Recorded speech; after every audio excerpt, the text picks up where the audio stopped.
Definición. Tengo yo los slides, pero muchas veces como 40 slides. Eso se lo voy a pasar por ¿cómo se llama? Por correo. Es la presencia aguda del cuadro clínico de la insuficiencia cardíaca. Es decir, aparece la disnea, la fatiga, ¿no?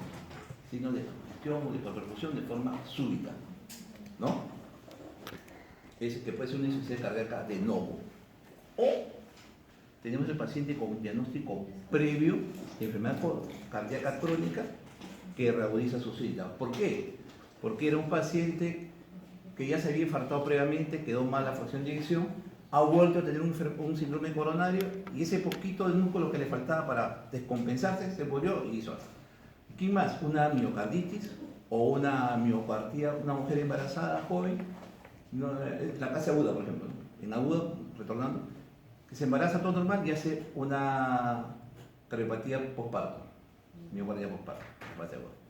Entonces tenemos el paciente agudo o insuficiencia cardíaca de novo de este grupo, o sea, de un momento a otro se pone mal, una crisis hipertensiva, hace edema del pulmón. Y tenemos el otro grupo que ya tenía antecedentes bajo esquema de insuficiencia cardíaca crónica, que por ejemplo deja también su medicamento y se congestiona. Y eso después estará en los días, entre días, semanas. Esas son las dos formas que tenemos de insuficiencia cardíaca aguda, ¿no? Es súbito. Por lo general es súbito, es una emergencia. Requiere hospitalización. El tratamiento es endovenoso.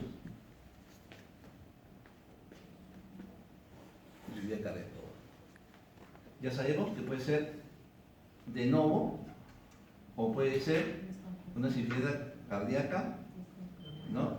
Lo que algunos llaman descompensada o crónica reagudizada.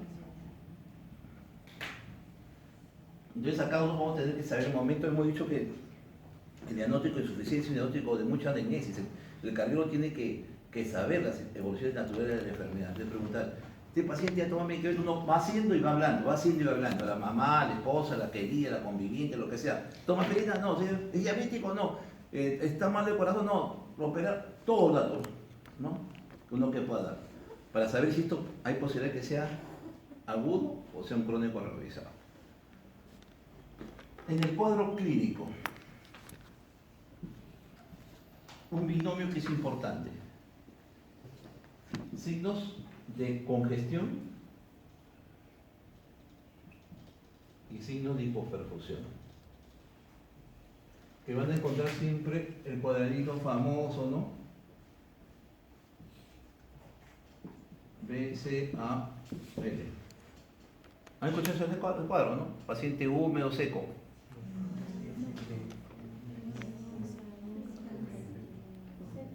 ¿Mi práctica?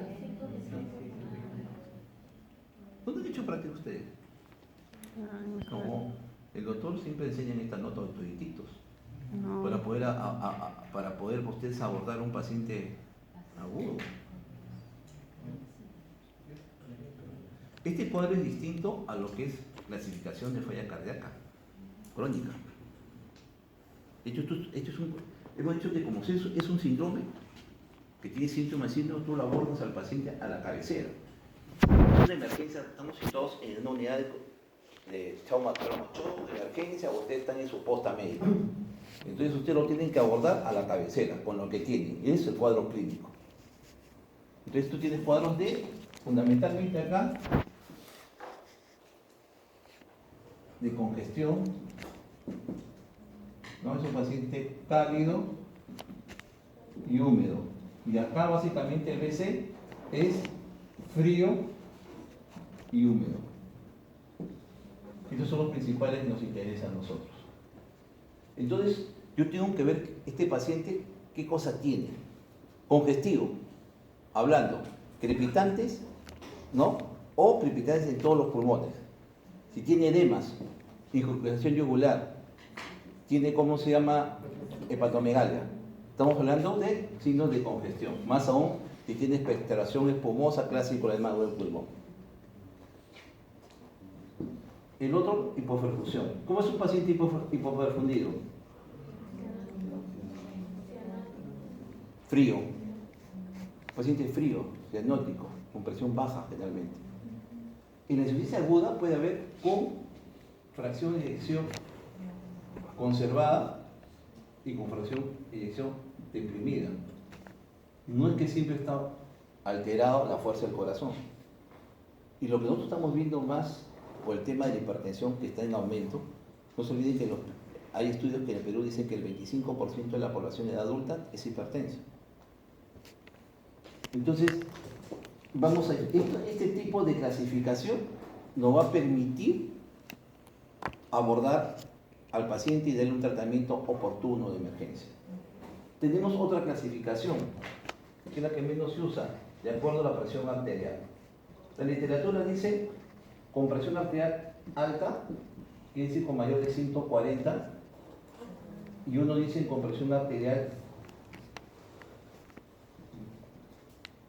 baja, o sea, menor de 100, dice menor de 90, pero ni más puede ser 100, porque tú un paciente con 90 le pones nitrato, le pones diurético, de repente lo mandas a la otra. Nosotros hemos aprendido con 100, grábense ustedes que el 100 es el marca la disyuntiva de usar o no diurético y de usar o no nitratos, ¿no? Porque te baja la presión. Quedemos con esta de acá, ¿ya? Entonces, yo tengo un paciente que está congestionado, ¿no? Que viene con dificultad respiratoria, ¿no? Hace 2 horas no puedo respirar, tengo antecedentes de hipertensión arterial, ¿no? Comienza a toser, ya. Usted dice, pero sí, pero dejo de tomar mi medicamento hace un mes, ¿no? No, tú tomas betabloqueador, por decir, y ya no lo toma hace 1 semana, ¿no? Pertenece al seguro, no quiso comprar 10 centavos de atenolol y prefirió no tomar su medicamento. ¿Cuánto vale el atenolol? 20 centavos.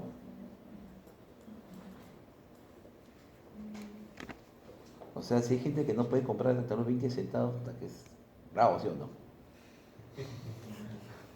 O sea, hasta para eso tienes que pensar, ¿a ese paciente tú le vas a dar un tratamiento de más de $500,000? ¿Por más derecho que tenga?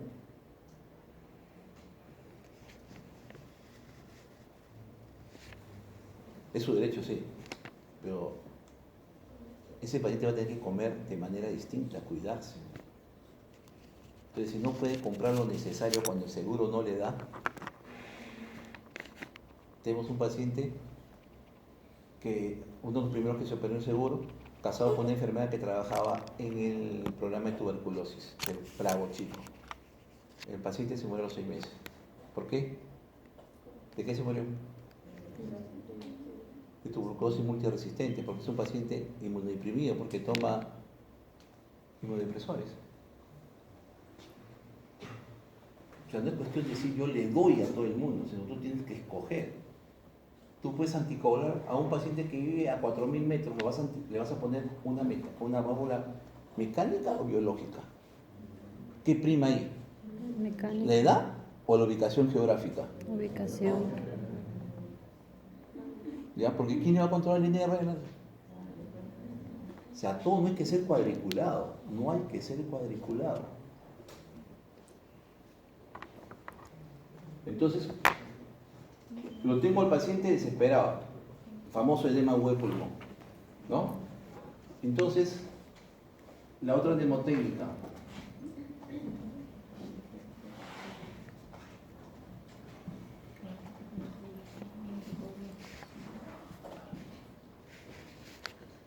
La mnemotécnica en mi tratamiento para un paciente que tiene más de 10 o más de 10. ¿Qué es esto?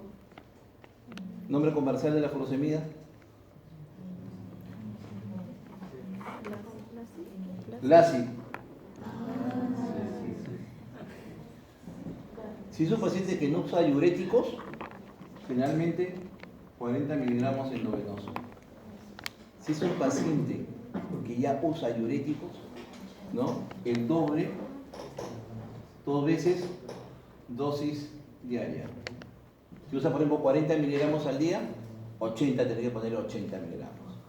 El tope en bolo es 160 miligramos. Ustedes, cuando tienen esto, esto tienen que decirlo, yo se lo digo como villarrealino, usted tiene que exigirle al profesor que le dé masticado. Porque el tratamiento se transmite de generación en generación la técnica. ¿Qué habíamos hecho, doctora? ¿Cómo se hace una receta?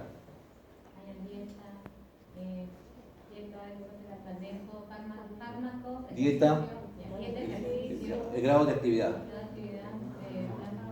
el antibiótico, o sea, el específico, el tratamiento específico, el sintomático y el soporte emocional que le damos a nosotros. Así tienen que aprender a hacer ustedes los tratamientos.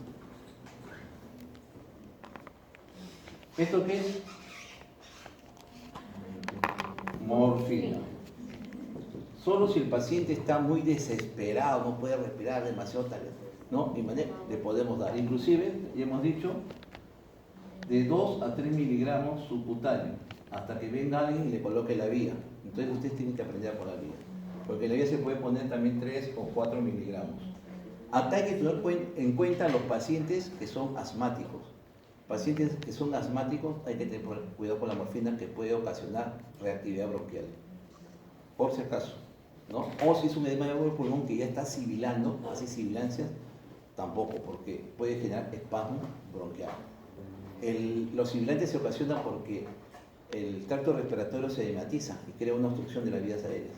Entonces, si el paciente tiene tendencia a hacer reactividad bronquial, le ponen morfina. Por eso es que algunos solamente si es muy necesario. ¿Ya? El otro, ¿qué cosa es?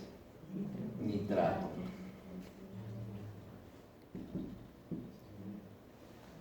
Una presión arterial sistólica de 100. ¿Ya? Nitrato. ¿Qué tienes en el mercado? Nitroglicerina. Un frasco en 100 centímetros de cloruro y siempre arranco con 5 centímetros. Acuérdense bien, muchachos, ustedes ni siquiera de repente ni se van a acordar de la dosis, pero sí cómo se prepara y con cuánto arranca. Y van viendo la presión arterial. ¿Ya? ¿El otro qué es? Oxígeno. Igualito. ¿No? Venturi. La teoría, las guías dicen de CPAP. Pero ¿quién tiene CPAP? Es una máscara que te crea presión, ¿no? Que es lo ideal para el paciente que todavía colabora, pero si el paciente ya está agotando, está nauseoso, está demasiado inestable, ya no, tiene que ser intubado. Pero esta es una forma de evitar que el paciente, si tú se lo pones en el momento adecuado, supone las ambulancias modernas, las que son omega, tienen este CPAP ahora.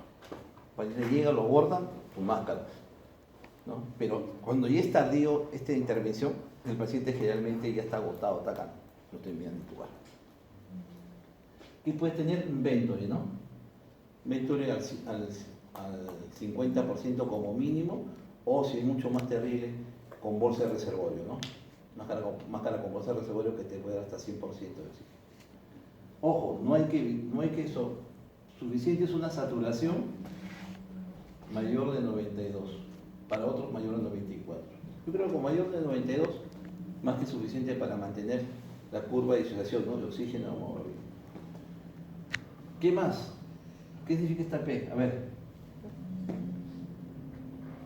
Posición. El paciente siempre tiene que estar sentado. Para que por gravedad, ¿no? Disminuye el retorno venoso al corazón y disminuye la precarga. Aumenta el lecho venoso. Este nitrato igualito actúa así. Hay una dilatación de nivel venoso y arterial, ¿no? Y hace también que disminuya la precarga. A esto ya en hospitales avanzados le pueden agregar, dependiendo de la bomba, dobutamina, ¿no? Si está chocado el paciente con 8 le ponen noradrenalina. Pero este es el esquema básico con lo cual ustedes deberían enfrentar a su paciente en una emergencia. ¿Qué cosas pueden tener en provincias? Furosemida, siempre hay. Morfina, siempre y cuando ustedes hayan llevado para su uso, ¿no? Siempre hay que tener. Porque un accidente que ustedes, no quiera, van a poner que requerir. Nitrato. ¿Quién no va a reemplazar el nitrato? El isorbide, ¿no? El isorbide 5, vas viendo 2-3 minutos, no mejor, otra más. ¿Ya? El oxígeno y la posición. Antes se hacía una sangría de miembros, se iba girando, se ligaba a 3 miembros y se ligaba. Eso ya no se emplea, basta con la posición. ¿Ya? El ASI, como lo volvemos a repetir, primero da mejora, primero hay una respuesta hemodinámica y después hay una respuesta diurética.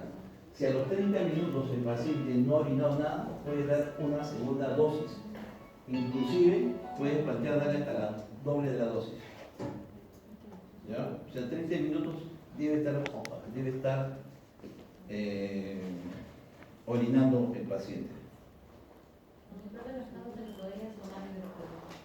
Eso después, eso es para el manejo, sí, para el manejo hospitalario. Acá hay 3 fases. Hay 3 fases en.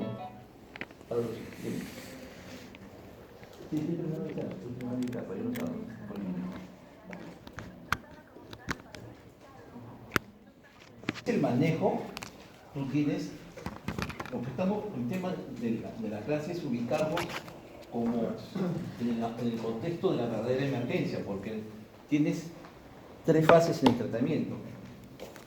El manejo de la emergencia, urgencia, shock trauma, que buscas salvarle la vida al paciente.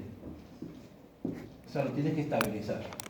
2, el que se emplea en la hospitalización. Si es una falla cardíaca, irá a UCI, ¿no? O lo que llaman unidad de cuidados críticos, terapia intensiva, tiene un tipo de nombre, pero UCI finalmente necesita monitoreo. Puede quedar si el paciente respondió en horas, ¿no? Ya se siente mejor a 4, 5, 6 horas, puede pasar una cama intermedia. Pero un paciente agudo debería pasar una UCI. Y tienes los preparativos para el alta. Donde acá el paciente ya comienza a optimizar el tratamiento bioral. Y aquí el paciente, ya ve, antes del alta tiene que estar plenamente optimizado el tratamiento bioral y manejar las comorbilidades. Ahora, todo esto, hasta los 6 meses, el paciente está en peligro de morirse. Hasta los 3 más, y a los 6. Es un periodo en el paciente, hasta el 20-25% se puede morir. Entonces tú tienes que tratar de optimizar el tratamiento en estos pacientes. Doctor, yo había leído que la morfina también, como tenía efecto vasodilatador, a veces ya lo estaban dejando de utilizar. No, por eso te digo que tienes que tener una buena presión primero. Y por eso estaban usando la meperidina. ¿Ah? La meperidina, no sé, es otro paciente. Sí, pero el tema es por la ansiedad. El problema es que si no consigues morfina va a ser mipiridina. ¿Ya? Sino que ese es más difícil de conseguir.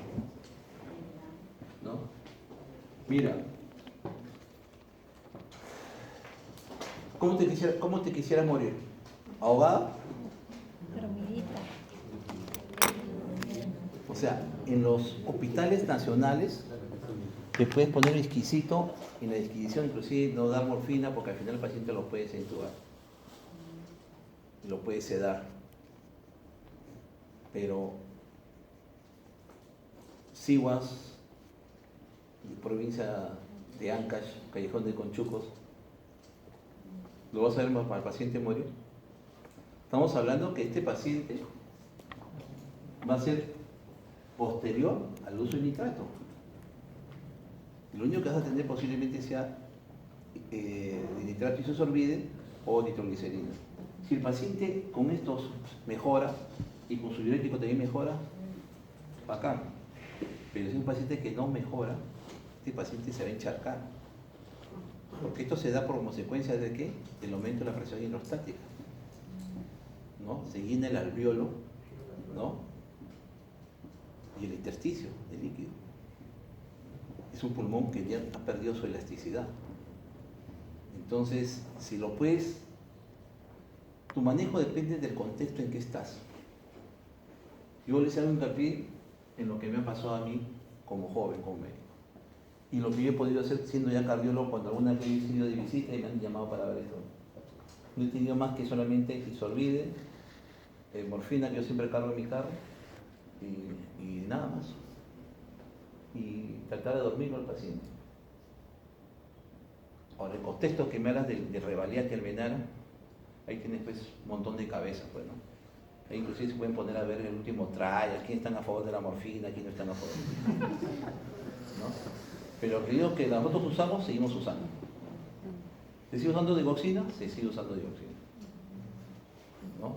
A pesar que muchos sabios dicen que no, que ya no, que esto, pero sin embargo tú le ves su receta, sigue recetando digoxina.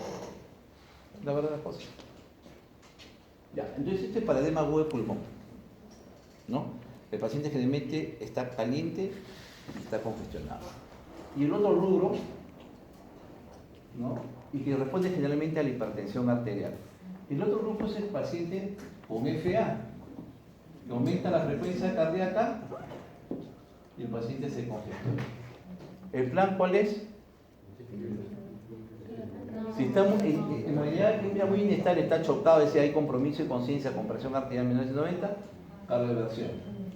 Pero generalmente eso no pasa, el paciente viene, entonces el 95% de pacientes corresponde, del 80 al 95 corresponde a este patrón hemodinámico, caliente y húmedo. Solamente entre el 10 al 15% es el frío y húmedo, que son los que tienen peor pronóstico. Entonces, ustedes deberían guiarse básicamente también por la presión, ¿no? ¿Tiene buena presión? Furiolítico, está chocado, inotrópicos o vasoconstrictores. En este caso, el FA, paciente con historia de hipertensión arterial, una historia de corazón está engrosado, ha tenido hipertrofia ventricular, o sea, tiene una cardiopatía hipertrófica. Está con una frecuencia mayor a 150, es decir, es una FARVA, ¿no? Que conocemos nosotros, FARVA. Fibrilación auricular con respuesta ventricular alta. ¿Qué alternativas tengo? Claro. Lo más seguro, amiodarona. Pero eso, ¿habrá en las puestas médicas? No hay. Pero ustedes como zombies de Villarreal y andan pensando en todo, tipo MacGyver, tendrán en su cartera digoxina, endovenosa o sedilaní. O sedilaní, digital. ¿Ya? Entonces tú le puedes poner una ampolla endovenosa lenta, ¿no? Algunos dicen que con mayor de 160 se les puede poner una ampolla y media.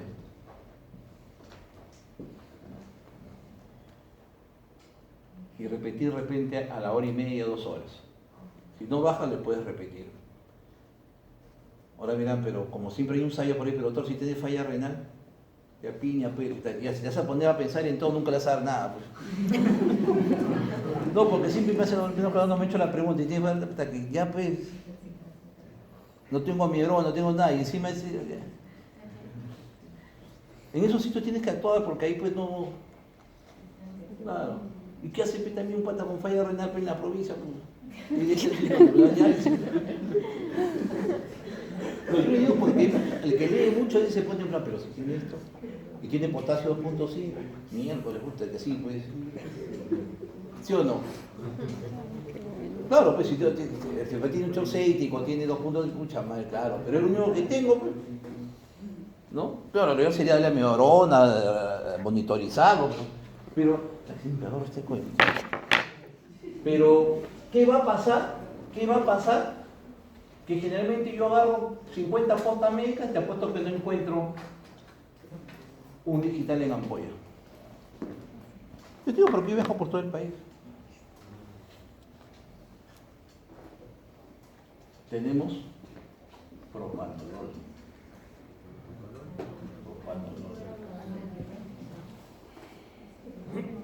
40 miligramos de arranque. Y lo sedan con alprazolam, con azepam. ¿Ya?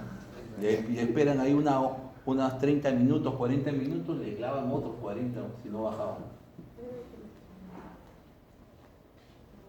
O todo, pero si se va al otro lado, También, pero la mía pregunta, pues.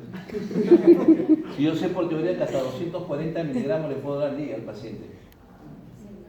¿No? Pero yo puedo, lo importante es que esto actúa rápido. De todos los ventiladores, que es el prototipo, este es el que actúa más rápido. Pero yo lo que estoy buscando es disminuir la frecuencia cardíaca. Ahora, la mayoría de fibrilaciones auriculares, que son de primera vez y con el corazón todavía totalmente sano, se revierten a las 48 horas solo, ¿no? Pero esto es algo que deben acordarse. ¿Okay? Si te dice, pero ¿en qué libro? ¿Y qué estás diciendo? No, mi profesor me dijo, nada más. La bibliografía. Porque lo que buscas es salvar la vida al paciente, ¿no? Pero funciona para frenar la frecuencia y sedarlo al paciente, sedarlo, ¿no? Clonazepam de 2 miligramos, dale medio tableto, o un par de aprazolanes, ¿qué más? Diazepam de 10 miligramos, ¿no? Y bueno, ahí viene la parte de darle heparina 5000 cada 8, ¿no? Son pacientes que efectivamente usted los recibe y los tienen que derivar, pues. No lo van a manejar, por eso lo maneja el especialista.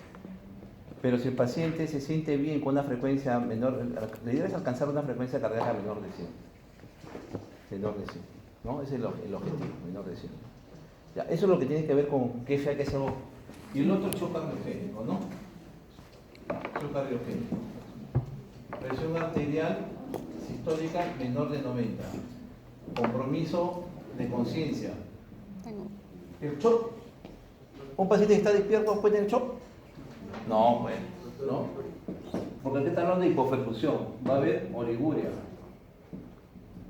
Generalmente, más del 50% del shock cardiogénico es por Insuficiencia cardíaca.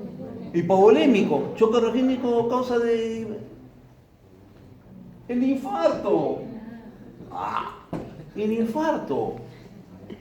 Uy, acaba de salir usted de la... Tenemos hambre. Oye, ya, ¿dónde son? ¿De qué hora son? Cayetano. Sí.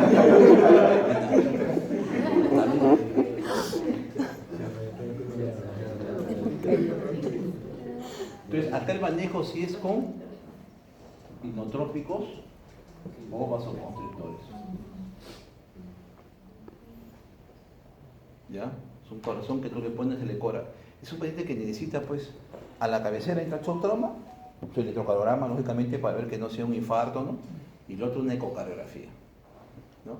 La eco es lamentablemente, al que le da un shock cardiogénico en provincia se muere, pues, porque es un manejo que requiere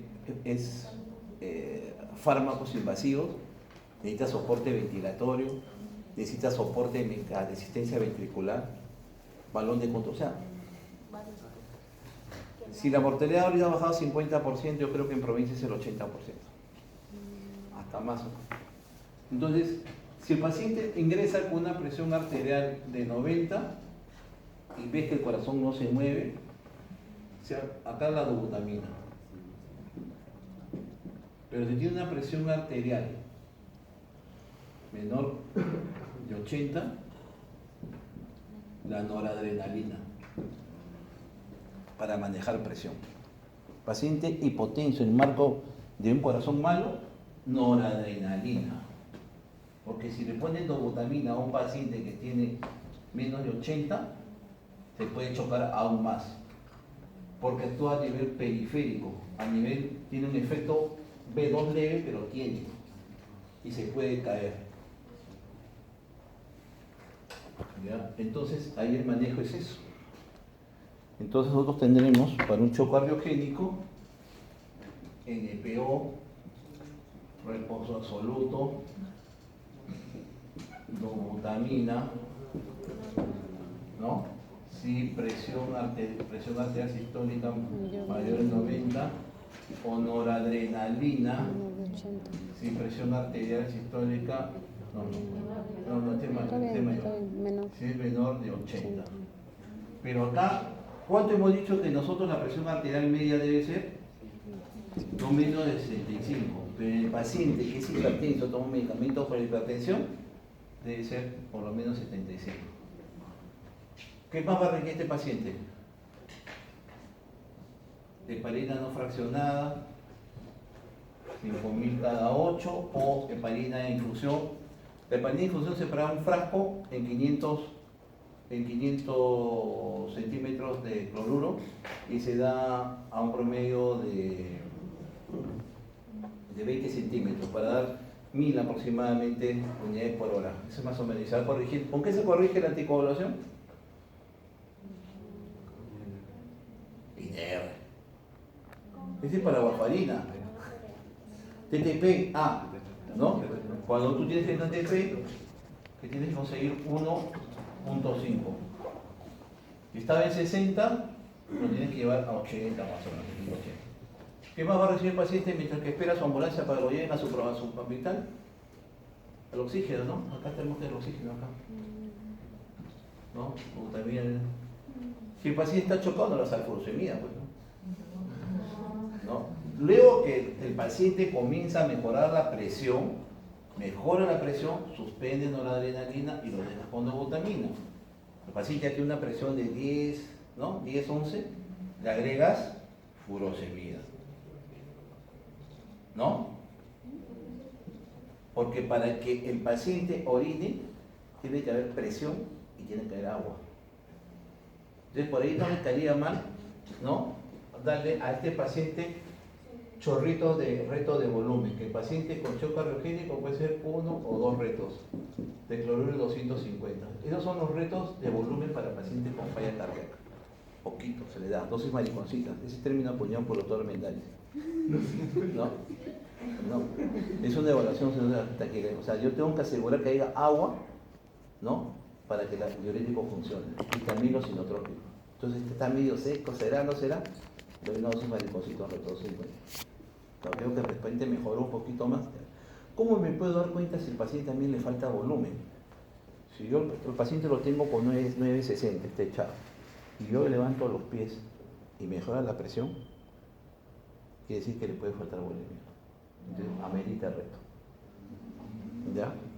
Es un guacho así. Levanta los pies, se aumenta el retorno, va a aumentar la presión. Falta líquido. Lo otro es que tú le pones el 250 y ves que sube un poquito la presión. El otro instrumento, quiere decir que le falta. Entonces, estas son las cosas que debe tener un paciente que ha llegado con shock, ¿no? La furosemida, el paciente va a tener que tener ya, acá se habilita ventilación mecánica, pues, Doctor, de transporte. ¿cuándo se le da furosemida? ¿Con cuánto de presión? Sí, hemos hecho el corte, ¿sí?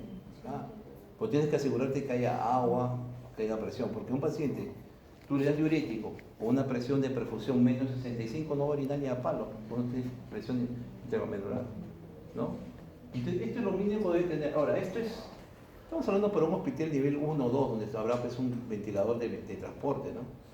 Porque esto es tu posta médica, ¿qué le puedes ofrecer? ¿Qué le pueden ofrecer en posta médica? ¿Qué le podrían dar? Respaldo emocional, lo único.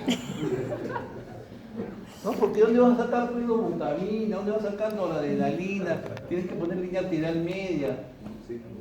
Oxígeno. Yo me tengo y uno pone la máscara nomás. Claro, le pones la máscara, cuando sea la máscara se le pone, ¿no? Por si acaso. Porque con eso la gente pues, me aseguro te piensa que está recibiendo oxígeno. Sí, pues, porque lamentablemente esa es la situación del país. Y lamentablemente en el Ministerio de Salud ha habido de todos los partidos políticos, desde la derecha hasta la izquierda, han tenido la oportunidad de ser ministros. Lamentablemente su cabeza estuvo enfocada en sus viajes hacia afuera. Hemos tenido un ministro que ha sido ¿de dónde? De dinero, los dueños de Oncosalud.